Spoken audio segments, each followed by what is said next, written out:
In March 2014, the Chancellor at the time, George Osborne, announced a major change to the way some people could access their pension when they came to retire. This change came into effect in the tax year 2015-2016 and is known as pension freedom. This video will explain the change, who it affects, what it means, and some of the key things you will need to look out for. Pension freedom does not apply to all types of pension. We're only really talking private pensions, where you and/or your employer saved up a pot of cash for retirement. These are known as defined contribution or money purchase pensions.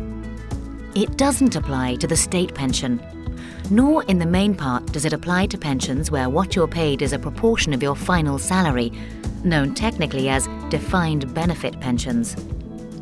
Before the pension freedom changes came in, the typical option used by most people was to cash in their pension, take 25% as a tax-free sum, and use the remainder of the money to buy an annuity, a product that pays you an income each year until you die.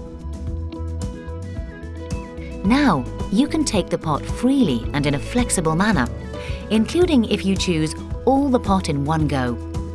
You should note, however, that you cannot do anything with the pension in terms of using the freedom rules until you have reached the age of 55.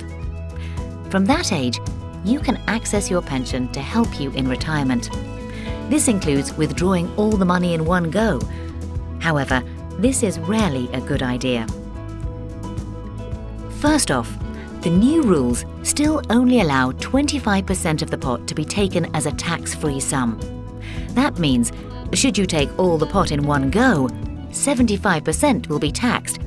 Secondly, most people's pensions are to support their income needs in retirement, which could stretch over decades. So stripping all the money out early or in one go could mean not enough money in later retirement. What the pension freedom rules allow, if you're not going to take all your money in one go, are three basic options.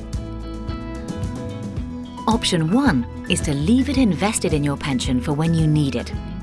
It's important to understand in this case, whenever you withdraw sums, you get 25% of each lump sum you withdraw tax-free.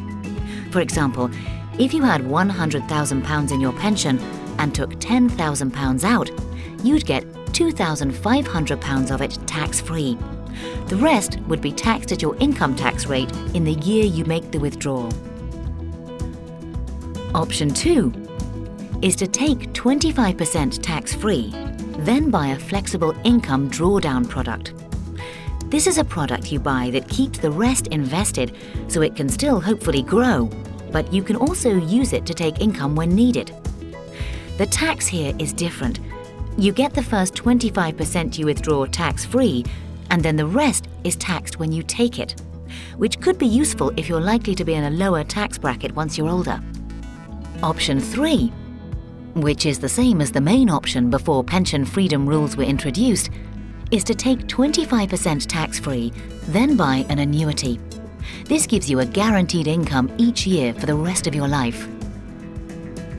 It is worth pointing out that you're not forced to do one thing. You can combine any of these options, and this may be a sensible way to proceed in many cases. These are the basics. If you are in a position either now or in the future where the pension freedom rules affect you, what do you need to be thinking about? The first thing to consider is that if you do not cash all your pension chips and you're not buying an annuity, then your pension, either fully or in part, is going to remain invested. Therefore, you need to consider where you should invest it, the risk on the money left in the pot, and the costs and charges you will incur. You have many choices with all these factors. Secondly, you will need to think about how much income you will need and when, what other income sources you have, and how you will be best accessing your pension. This can be a complicated estimate stretching over many years. In this regard, using a long-term income and expenditure forecast can be very beneficial. Third, you will need to consider your wider financial position, your health, and your future financial risks, such as living for a very long time. With all these factors, we have the experience and expertise to help you and to work through all the factors you will need to consider.